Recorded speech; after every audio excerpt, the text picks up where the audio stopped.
നമുക്ക് ഖുർആൻ ഓതണം. നിത്യജീവിതത്തിൽ ഖുർആൻ ഒഴിഞ്ഞ ഒരു ദിവസവും ഉണ്ടാകരുത്. ഖുർആൻ ഓതുമ്പോൾ അതിന്റെ ആശയങ്ങൾ അറിയണം, ആലോചിക്കണം.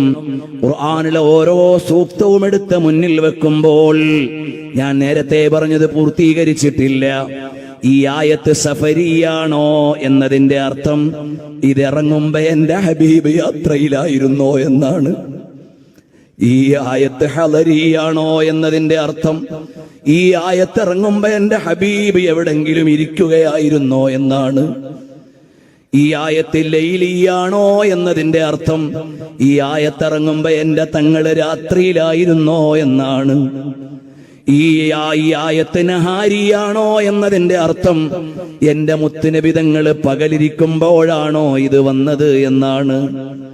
അല്ല, ഈ ആയത്ത് മക്കിയാണോ എന്ന് ചോദിക്കുമ്പോ ത്യാഗപൂർണമായ ഹിജറയുടെ മുമ്പാണോ ഇതെന്നാണ് അതിന്റെ അർത്ഥം. അല്ല, ഇത് മദനിയാണോ എന്ന് ചോദിക്കുമ്പോ ആനന്ദത്തോടെ മദീനയുടെ മണ്ണിൽ നിൽക്കുമ്പോഴായിരുന്നോ എന്നാണ് അതിന്റെ ചോദ്യം.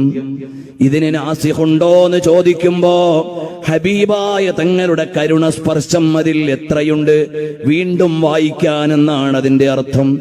ഈ പറയുന്നത് നിങ്ങൾക്ക് എങ്ങനെ മനസ്സിലാകുന്നു എന്ന് എനിക്കറിയില്ല. പ്രിയമുള്ളവരെ, ഹബീബായ സല്ലല്ലാഹു അലൈഹി വസല്ലം തങ്ങളുടെ ശ്വാസോച്ഛ്വാസത്തിന്റെ കഥ പറയുന്നതാണ് ഖുർആൻ.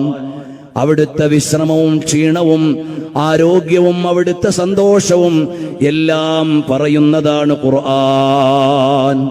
തങ്ങൾ ബേജാറിലാണോ? വല്ലാഹു യഅസിമുക മിനന്നാസ്. തങ്ങൾ പുതച്ചു കിടക്കുകയാണോ? യാ അയ്യുഹൽ മുദ്ദസ്സിർ.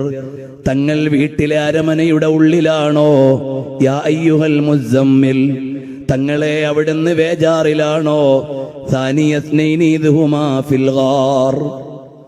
ഇങ്ങനെ ഒന്ന് വായിക്കൂ. നബി സല്ലല്ലാഹു അലൈഹി വസല്ലം തങ്ങളുടെ ജീവിതത്തിന്റെ ദിനരാത്രങ്ങളോട് ചേർത്ത് വെച്ചുകൊണ്ട് ചോദിക്കൂ, തങ്ങളെ വിഷമിക്കരുത്, അല്ലാഹു സഹായിക്കും. ലഖദ് നസറക്കുമുല്ലാഹു ബിബദരിൻ വഅൻതും അദില്ല. തങ്ങൾ എന്തിന് ബേജാറാകണം? ബദറിൽ വെച്ച് തുണച്ചില്ലേ?